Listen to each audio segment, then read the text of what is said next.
Good afternoon, everyone. This is Nate G. We are coming into the close here on the trading day. Been trading the IWM, the SPX, a couple of other tickers today. But I wanted to do a quick lesson on what are 0DTE options and why do we use them for the Sniper Pro system. 0DTE options are options that are expiring today. So when we look at options, right, if we go to our options contracts, this is on the right hand side over here is the option contracts for the IWM, right? On the left side of the screen, we have calls, okay? And then on the right side of the screen, we have puts, right? And we have dates of expiration. So today's February 25th. These are the February 25th expiration days. You can see that they have 0 days till expiration, right? And because we're in the IWM or the SPX, anything with 0DTE options, you can see tomorrow's expiration is here, 1 DTE for February 26th. And you can see the calls are here and the puts are here, and that just keeps going further and further for 0DTE options. And then if you look at something like a Costco, you'll see that they have weekly options expirations. So this is February 27th, which is Friday, and it's 2 days away. March 6th, which is 9 days away. And what you'll notice is the cost of these options, we like to play at the money options, is quite high. You know, you're controlling 100 shares at $6.75. The mid price here would be about $7. So what happens is for each contract, each option contract, that would be $700 to own that option contract, and that's just one. So when we look at the SPY or the SPX, right? The cost of the option is much less on a 0DTE. So right now I could control 100 shares of the SPY for the next 3 or 4 minutes for anywhere, $130 thereabouts, $132. But only for the next 4 to 5 minutes. We're getting pretty close to the close here. It's 12:56 at the moment, but we want to use these 0DTE options because they're less expensive, right? If you can see, these are the calls. If I go out to tomorrow, the calls are, twice the price, a little bit more than twice the price. So for less money, we can control the same amount of movement in the stock and in the option, and then the price moves in comparison to that. So we could take the 694s, let's say earlier today, at 84 cents, and you can buy 5 or 6 of these if once you start to get comfortable, or 10 of these, or 100 of these, right? You can size up without using up your entire account and having to dip into margin. So that's why we use 0DTE options on the SPX, the SPY, the IWM, and then the MAG7. So Apple, let's say, has Monday, Wednesday, and Friday 0DTE expiration, right? So we have a 0DTE for today, and then we have Friday at a 2. And then we have March 2nd, which is Monday. Excuse me, March 4th, which is Wednesday.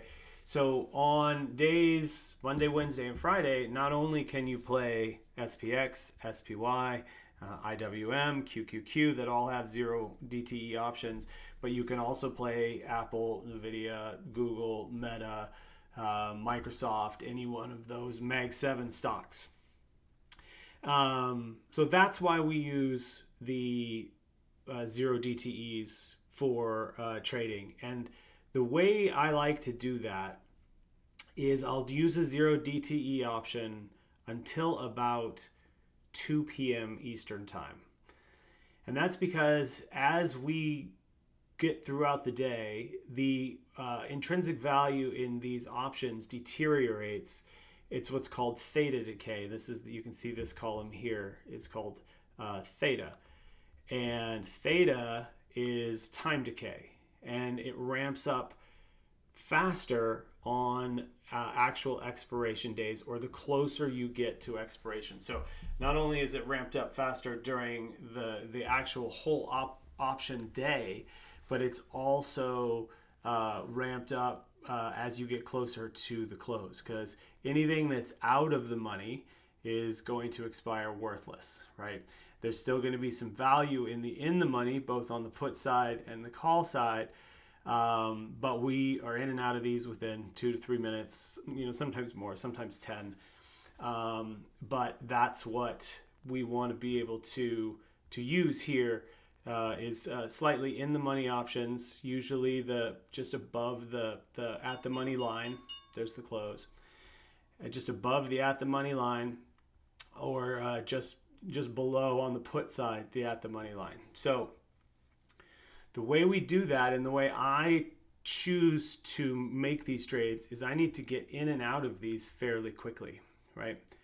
And so what I'll do is set up my active trader. That's what's here on the left side, right? All of this stuff is how I would enter and exit my options. And so I have these set up one on top of the other, so that I can put, if I know I'm trading, let's say right now I knew I wanted to trade Apple. Okay. Well, no, let's go SPY. Okay. Say I wanted to trade the SPY. I liked the way it was moving for the day. I would come in here and I would grab the at the money 50 delta 0 DTE options, and I would send them to red, right? Which I've put here as red. Okay. So it sends that option to this active trader box. Now, what I could do is I could copy it and I could paste it into that box. Same thing, but I've just taken out an extra step. Okay. And then I would go over to the puts and I would grab the 694 puts and I would send those to yellow, or copy and paste it into this box. And then I would have whatever settings I'm going to say. If I'm going to buy 5 of those on either side, now I have calls on the top side and puts on the bottom side. And so as I'm watching charts and deciding whether I'm going to go long or short based on what the chart is telling me, right? If I'm getting a sniper short signal, here on this candle right here, then I'm going to want to say, okay, I'm going to take a put trade. Now today that wouldn't have worked out all that well, because it would have just kind of gone sideways there. But if I look for maybe a better example of one that would have worked today, I'm going to switch over to a scalper setting. And then I'm going to say, all right, well, if I like this signal, this up signal right here, right? Let's even say, okay, I'm going to go to maybe like a 2 minute. See if I can find maybe a better signal. Here you go. There's a good signal right there. I'm going to say, all right, well, if I wanted to buy a call right there at that dotted line to try and capture, whatever move was coming. Obviously, it's easier to see in hindsight, but we got a signal right there and we got a histogram color change. So I'm going to take an entry on that, and I want to be able to get in very quickly, right? So when I'm looking on my other screen at my option contracts, I'm going to say, okay, I want SPY. I just checked that they're calls. I know that I want to take 5 of them or 1 of them, or whatever your sizing is, 10 of them and 20 of them. I know that I want to take 5 of them, and then I can just come over here to the bid, in between the bid and the ask, and I can hit buy 5, or I can even hit buy market, right? Because the spread on the SPY is pretty tight. Most of these 0 DTE options are pretty tight, so there's a lot of liquidity, so you can get in and get out. And then I get in at 117.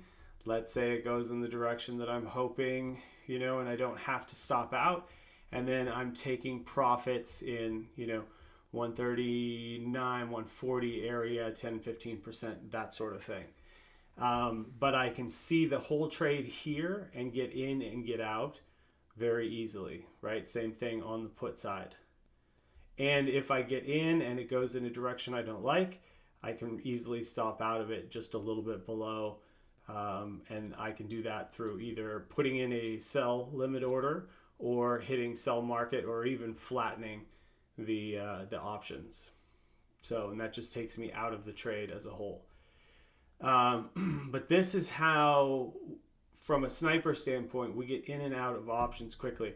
If I looked on my charts and I saw, oh gosh, Google looks great, I can just type in Google there.